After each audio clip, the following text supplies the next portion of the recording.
Today we are going to be putting our xTool Apparel Printer to the ultimate test. How long will it take to print 20 DTF transfers back to back in one shot? I don't know, we're gonna be finding out together. This right here is the full xTool Apparel Printer bundle. Here at the top we have the xTool Apparel Printer. This right here is your shaker oven, and this is the air purifier AP2. This little powerhouse sits right in the corner of my office, and with the AP2 attachment, I don't even have to vent it out the window. It's compact, it's clean, efficient, but can it handle a bulky print day? Let's find out. Hey guys, welcome back to my channel. And if you guys are new here, welcome. My name is Michelle and I am the creator behind LilyRoseCraftroom. And this right here is the xTool Apparel Printer. It has become one of my favorite machines to use for apparel printing. So a couple things that I really like about this xTool Apparel Printer is, one, just how compact it is. It's literally in the corner of my office. It doesn't take much room. And it does everything here. It prints, it powders, it bakes, everything just right here in the corner of my office. I don't have to run to the garage to go powder, none of that. It's right here, all in one spot. Another thing that I like about the xTool Apparel Printer is the maintenance. This has very low maintenance. It has the automatic cleaning, so every once in a while I can hear the machine doing its thing, doing its cleaning, doing that white ink circulation. So it has that on its own. And just to start up a print, it doesn't take long. So I'm used to having another DTF printer. Just to start my first print, I had to do a whole entire clean just to get it up and running. When I turn on this machine with just the press of a button, it automatically first thing does its cleaning. That way you're ready to start printing. Okay, so we are gonna turn on the machine together. We're gonna do a quick nozzle check just to make sure everything is good. Mind you, I haven't printed in 5 days, or I think it's 6 days. 5 or 6 days I haven't printed, so we're gonna see how good the nozzle check is, and we're gonna go from there. And I also need to change the film in the back because we're running low and I don't wanna run out of film mid-printing, so let's do that together. All right, so we're gonna go ahead and turn on the machine. It just did a clean not too long ago, so I don't know if it's gonna do it right off the bat, but we will see. And the sound is, you can hear it a little bit loud only because I'm in this tiny room, so it just sounds a little bit louder, but honestly, it's not that bad. Right now it's doing a cleaning. It takes about a little over a minute to do its full clean. So I'm gonna let it do its thing and we're gonna come back and do a nozzle check. All right, the cleaning is completed. Now it's gonna do a nozzle check. Mind you, I haven't printed in about 5 or 6 days. Look at that, oh my God, perfect. I didn't think it was gonna be perfect, but it's perfect. I was expecting like a couple white nozzles missing, but I'm surprised. Let's take a look at it. Let's see. Oh, okay. Wow. Okay. That is amazing and I'm impressed. A little black one missing right there and a little red one missing right there. Just one, not bad. But for the white to be perfect like that, after not printing for 5 to 6 days, that is very, very impressive. All right. So I'm going to remove this test print and we're going to find a design and put this machine to work. So the Apparel Printer did have a firmware update probably a few weeks ago where you're able to change how fast it comes out of the oven. So if you wanted for it to come out faster, you're gonna have to like adjust the temperature just to compensate for that. So right here where it says auto feeding, you can either have it at standard, fast, faster, and fastest. But if you go right here, the information tip, if you're gonna use the faster and fastest, it says to complete the transfer within 30 minutes after to avoid oil bleeding. And if you want to keep your prints for a long term, use standard mode. Why? I don't know. That's just what it says. So faster is not always better, but we are going to use at fast, not fastest, and see how that goes. Because when it was on standard, it would take probably about like 8 minutes just for one print to turn out. So we're going to do fast. And the temperature that I'm using is 230 degrees Fahrenheit, and we're gonna keep it like that. So this is xTool Studio. This is a software that you're gonna use with the xTool Apparel Printer to print your designs. So you can either upload your own design. To import it, right here, there is a square with a plus. This is your import button where you will upload your designs. If you'd like to freestyle and create your own designs here, there is the text button right here to add text. Different shapes. There's also different applications right here, like a grid array, a circular array, code generation, just different things like that. There's also an AI generator and a couple other things where you can just like freestyle and make your own designs, I guess. Right here, this plus is where we bring in our designs. So I did get this design from Creative Fabrica, and it's one of my favorite websites to use.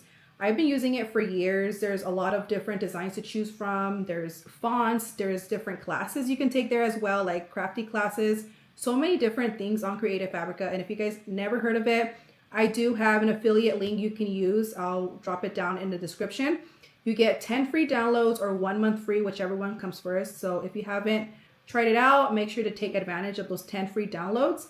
And yeah, so to bring in your design, all you got to do is click the PNG, open it. And this doesn't just support PNGs. There's also, you can bring in SVGs. I believe it takes PDF, just a couple different ones. I forgot. I don't have it off the top of my head, but it's not just PNG that you're able to use. Just like some other DTF rip softwares, you can only have PNGs. This one, you can have different ones. So I brought it in here. And I'm just going to zoom out so we can take a look at it better. So as you can see right here, we have a whole bunch of excess space that is counting towards the measurements. So to get an accurate measurement, I like to go right here to edit, and we're just going to crop the image so we can get an accurate measurement. So I'm just going to bring it down as close to the design as possible. Okay, that is good. We're going to save. And when we have the border as close as possible to the design, that's where we get accurate measurements. So I am going to keep the design this size. So it's about 11, let's make it 11 inches even, and it's almost 8 inches in height. And this is probably like the average print that people usually do. So we are going to test the speed according to this size. So this right here is the largest area that you can print in sheets. Currently, I don't think you're able to do gang sheets at the moment. So less than 20 inches in length is what you can currently do. And I think I'm able to fit 2 prints right here in this one. Let me just double check. I'm gonna copy and paste. Okay, so I can print 2 images per sheet, but I think I'm only gonna do 1 print at a time. That way it cuts every single one of them, just so we can see how long it takes to do 20 prints. So this is how I'm going to keep it, just single prints. And let's go right here to adjust. I do like to bring in my white ink reduction. And what this does is it brings in the white just a little bit so it's not bleeding off the edge of the border. I like to bring it in just a little bit so you're not able to see any of the white if you press like on a dark shirt. So what I like to do, I like to bring it into about like 3 or 4. For this print, I'm gonna do, let's do a 4. Okay, we're gonna bring in the white ink reduction to 0.4. I do like to keep my print at standard. Ultra does use a little bit more ink. I haven't seen much of a huge difference between the standard and ultra. So I just like to keep my stuff at standard. The white ink, I keep it at 90 or 75%. The color ink is at 100. And right here, the quantity of copies, we're gonna crank that up to 20, okay? And now, next I'm going to connect my printer. Usually you do have it connected while you're doing this, but since, like I said, I'm in this small room, the printer is a little bit loud, so you wouldn't be able to hear my voice properly, so I turned it off for now. So now I'm going to connect it, and then we are going to send it to the printer. So to connect it, I just click right here, connect device. I use my Wi-Fi one, connect it, and now it's on. I don't know if you can hear it or not, but yeah. So right here you can see I have my shaker oven connected, and I have my AP2 connected, the air purifier. We have number of copies, 20, and now let's send it over to the printer. So this is the estimated time that it gives you for printing. I don't think this includes the baking time, so we're gonna find out. Let's see what the estimated cost is. So right here it shows you how much color ink it's using. So we got 10.55 milliliters of colored ink. You have 37.55 milliliters of white ink, and film 6,000 millimeters. And your total cost will cost you $11.41 just for the prints. So this is really helpful if you're trying to break down like the cost per shirts and all that good stuff. So this right here is helpful. What I like to do before I hit print, I click this little down arrow and I like to upload before it prints. So what this does, it sends the file to the printer and it will not print until the file is fully there. Because if you just send it over, if you just hit print, it will start printing, but if your file is not fully there, it's gonna start pausing and it's gonna be slow until the file gets there. So what I like to do is, like I said, upload before it prints, so it sends it over first. All right, so I hit cancel because I forgot that I was supposed to change the film. I only have a little bit less. It's not going to last those 20 prints. So we are going to change out the film. Feeding the film in, we got to bring it all the way down. So there is lines right here on the side. If you guys are getting it, make sure do not cross the white line with the film, because when the print head goes, you're gonna get a crumbly paper. So this white line right here is there for a reason. All right, so I got that in. Good, we're gonna lock it into place. Okay, it looks good, and now we are going to cut it. Gotta close this first.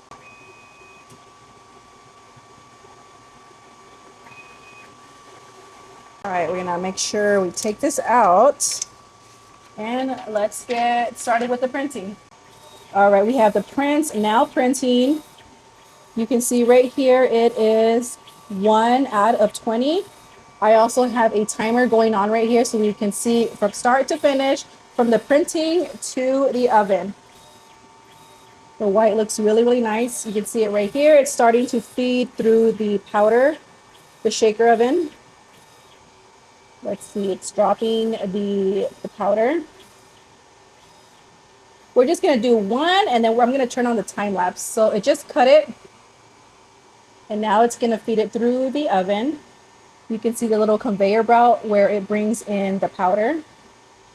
This is my favorite part. It has like little paddles where it just spins to shake the powder off. Oh, now it's cutting actually. I thought it cut already. It's cutting now. There it goes. Now it's going to start feeding it down to the oven.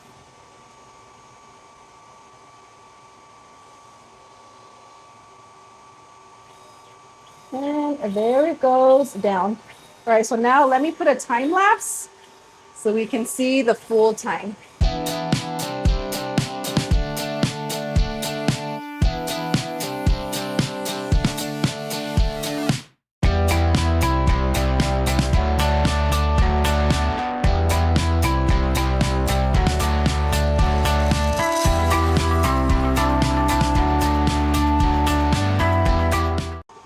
All right, now we are going on the last print. It is, let's see if we can get focused. 1 hour and 3 minutes so far. And we are going on the last print. Everything still looks amazing. The white is super white. The colors are still very vibrant. Here is our pile of prints right here. Oh, let me go a little bit more. Everything right here. Come out. Everything is looking really, really good. And I'm just gonna wait for the last one to print, and we're gonna stop the timer.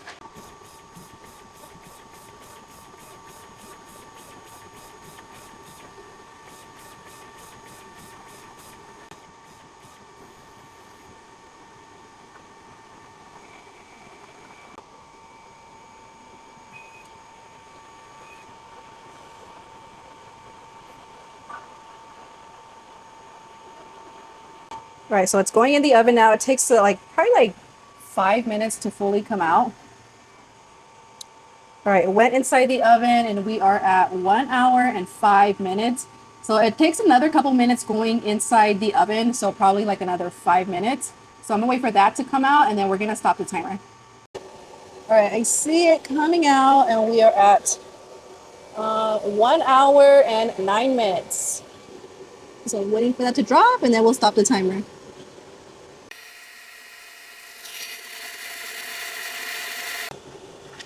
All right, stop the timer.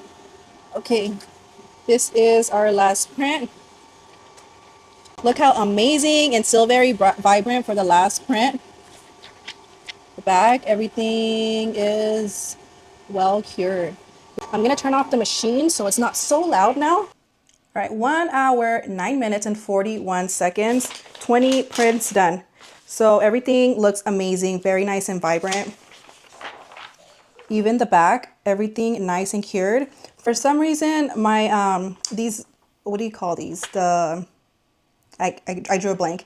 These, they don't cure for me. I don't know if they cure for anybody else who has it. Let me know in the comments if you have it. Does this cure for you? I switched it on the other side too and it doesn't. But I mean, it doesn't matter. I cut it off anyways. So yeah, everything looks amazing. And you know what? 1 hour and 9 minutes is not bad at all because, I mean, compared to my other DTF printer, that one is the standalone printer. One print the size of this would take roughly about 5 to 8 minutes just to print. So let's say it took 5 minutes. 5 times 20 is 100. So 100 minutes is 1 hour and 40 minutes. And that does not include the cure time. So we still got to manually shake it, put in the oven, and it's like about 3 minutes to cure each one. So add another hour. So total in all with my other DTF printer will take 2 hours and 40 minutes just to complete 20 transfers. So let me know what you think in the comments. Do you have a machine that prints faster than this? And if you're interested in getting yourself a DTF printer, I'm gonna leave the link down in the description below. That is it for today's video. If you found this video helpful, don't forget to like, comment, subscribe. That all helps my channel grow. I'll catch you guys in the next one. Bye.